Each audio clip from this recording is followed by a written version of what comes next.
안녕하세요. 스토리텔러 이동민 일병입니다. 그날 군대 이야기에 오신 것을 환영합니다. 안녕하십니까? 국방부 근무지원단 군악대대 88의대 일병 이동민입니다. 그날 군대 이야기의 새로운 스토리텔러로 인사드리게 되었습니다. 유익한 이야기 많이 들려드리겠습니다. 충성! 저는 해외여행 중에 그 현지 카페를 가면 좀 케이팝이 많이 나오잖아요. 그리고 또 직원분들이 한국 드라마에 대해서 또 많이 말씀하시더라고요. 그래서 정말 한류가 세계 곳곳에 퍼져 있구나를 느꼈습니다. 네, 특정한 단어 앞에 K만 붙이면 그 인기가 세계적이 된다는 이야기가 있을 정도죠. 네, 맞습니다. K-팝, K-드라마, K-뷰티, K-푸드까지 좀 다양한 분야에서 우리나라 문화가 사랑을 받고 있는 것 같아요. 그런데요, 70여 년 전에 70여 년 전에 헐리우드 영화에 출연한 한국인이 있었습니다. 몰랐는데 70년 전이면 1950년대? 맞습니다. 무려 25명이나 헐리우드 영화에 출연했었어요. 제가 이 영화의 포스터를 준비했는데요. 한번 보여드릴게요. 짜잔. 이 영화가 1957년에 헐리우드에서 개봉한 영화인데요. 제목은 배틀 하이엠, 전송가입니다. 여기 이 친구, 이 아이 보이시죠? 네. 네, 이 또래의 한국 아이들이 25명이나 이 영화에 등장한다고 합니다. 어떤 내용인지 너무 궁금해요. 네, 그래서 제가 오늘은 이 영화에 관한 이야기를 준비해봤습니다. 전쟁 중에도 희망의 꽃은 피어난다는 요즘처럼 추운 날씨에 이 꽁꽁한 마음까지 녹여주는 아주 따뜻한 이야기입니다. 때는 1950년 12월이었어요. 유난히도 추웠던 그해 겨울만큼이나 사람들의 마음도 얼어붙어 있었습니다. 전쟁이 한창이었거든요. 1950년 6월 25일에 북한군의 불법 기습 남침으로 전쟁이 발발해서 서울은 이미 한 차례 폭격을 맞았거든요. 그런데요, 또다시 죽음의 그림자가 드리워지고 있었습니다. 누구도 예상치 못했던 중공군이 참전한 거죠. 무려 수십만 명이 넘는 대군을 이끌고요. 이때 서울의 모습이 어땠을지 상상이 되시죠? 네, 되게 황폐하고 되게 참담한 어떤 그런 상황이었을 것 같아요. 네. 맞아요. 도시 전체가 전쟁터였어요. 거리에는 시체 썩어가는 냄새가 코로 후벼 팠고요. 여기에 부상당한 사람들의 울부짖음과 서둘러 떠나는 사람들이 한데 엉켜서 눈 뜨고 볼 수 없을 만큼 참혹했습니다. 언제 다시 포탄이 터질지 모르는 서울을 한시라도 빨리 벗어나야 하는 상황이었죠. 그런데요, 이런 급박한 상황에서 피랑 가는 이들을 가만히 멀뚱히 쳐다보기만 하는 사람들이 있었습니다. 아이고, 어린아이들이었네요.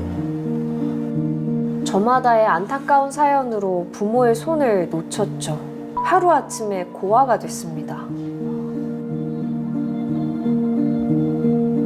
근데 전쟁이 일어나면 좀 가장 고통받는 건 힘없고 약한 어린아이들인 것 같아요. 네, 이렇게 전쟁 고아들은 모두가 떠난 거리에 남겨졌습니다. 그런데요, 이 참혹한 전쟁터에도 희망은 존재했습니다. 전장 고아들에게 손을 내민 사람들이 있었거든요. 바로 미 공군 딘 헤스 대령과 러셀 블레이즈델 군목이었습니다. 이들은 거리를 떠돌던 전쟁 고아들을 한 곳에 모았는데요. 무려 1000명이 넘었습니다. 이 아이들을 당시 가장 안전한 곳이었던 제주도로 이송시킬 계획을 세웠는데요. 한겨울 혹독한 추위 속에서 무려 1000명이 넘는 전쟁 고아들을 어떻게 피란시킬 수 있을까요? 가능하긴 한 건가요? 서울에서 제주도로 어떻게 가요? 제주도로요? 네.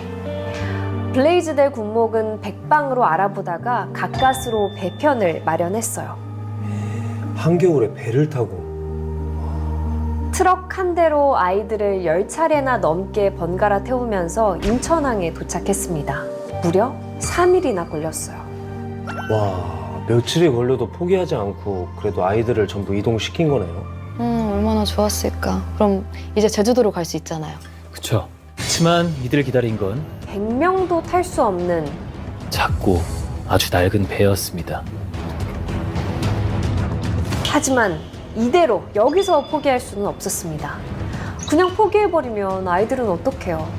블레이즈델 군목은 미 공군 터너 로저스 대령에게 도움을 요청하는데요. 거의 이렇게 빌다시피 해서 C-54 수송기 16대를 지원받기로 했습니다. 너무 잘 됐다. 그런데 수송기를 타기 위해서는 조건이 있었어요. 내일 아침 8시까지 김포공항으로 오라는 거였어요. 이 신락 같은 희망이 생기긴 했지만 막막했죠. 인천항에서 김포공항까지 아이들을 어떻게 이동시켜요? 게다가 걷지도 못하는 갓난 아이들도 있었거든요. 아, 진짜 산 넘어 산이네요. 근데 이쯤 되면 좀 포기하고 싶었을 것 같아요. 방법이 없잖아요. 그쵸. 게다가 이 약속 시간까지 15시간밖에 남지가 않았었어요. 점점 초조해지는데 이때 블레이즈델 군목의 눈에 들어온 게 있었어요. 바로 미 해병 트럭이었습니다. 14대의 트럭이 시멘트를 나르기 위해서 인천항에 나타난 거죠. 너무 잘 됐다.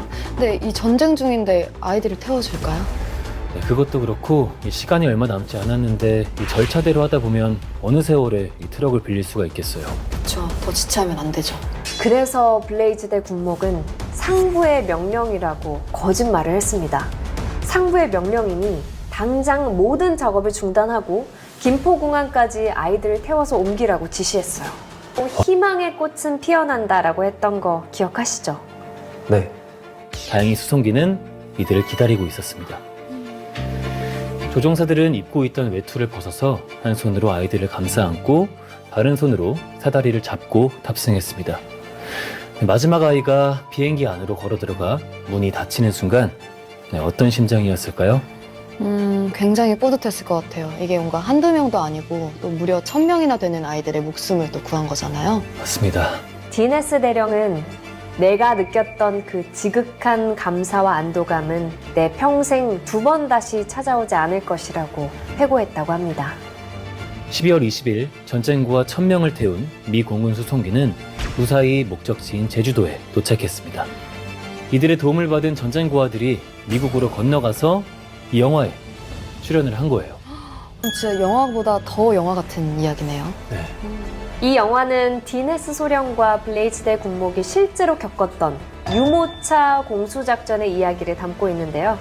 원작은 디네스 대령이 쓴 동명의 책입니다. 유모차 공수작전은 성공적으로 끝났지만 블레이즈델 군목은 군법회의에 회부되었습니다. 근데 전쟁 중에 1000명이 넘는 아이들의 목숨을 살렸는데 상 줘야 되는 거 아닌가요? 무슨 죄로 그랬나요? 명령 불복종 혐의였어요. 이 고아들을 구하는 건 군목의 의무가 아니다라는 거였죠. 그것도 전쟁 중에요. 재판장이 왜 군법을 위반했냐고 묻자 블레이즈대 군목은 이렇게 대답했습니다. 그 내용이 여기에 있어요. 누군가 분명히 해야 할 일이었습니다.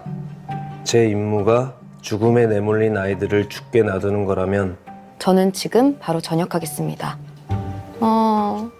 이 정도 대답이면 재판장님도 감동했을 것 같아요.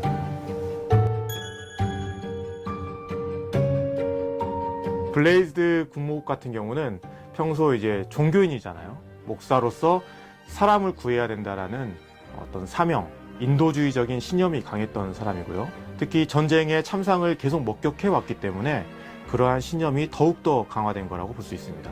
이는 전쟁 중에도 인간의 생명을 구하는 것이 얼마나 의미 있고 위대한 행동이었는지를 보여주는 사례라고 볼 수 있습니다. 특히 보편적인 인도주의의 대표적인 사례라고 볼 수 있습니다. 네, 디네스 대령의 고아들에 대한 사랑에는 놀라운 사연이 숨겨져 있었습니다. 디네스 대령은 2차 세계대전에 미 공군 전투기 조종사로 참전했는데요. 이때 평생 그를 괴롭히는 사건이 벌어집니다. 독일교의 고아원을 적군의 기지로 착각해서 폭격을 해버린 거죠. 그 뒤로 항상 죄책감에 시달렸어요. 그런데 한국 고아들을 구하면서 조금이나마 그 죄책감을 씻을 수 있었다고 합니다. 디네스 대령은 6.25 전쟁에서 세운 공로를 인정받아서 대한민국 정부로부터 소파 방종환 선생을 기념하기 위해 제정된 소파상을 받았습니다. 또 우리 공군은 디네스 대령의 공적을 기리기 위해서 제주 항공우주박물관에 기념비를 건립했어요. 우리 공군도 이 디네스 대령에게서 받은 도움을 잊지 않았네요.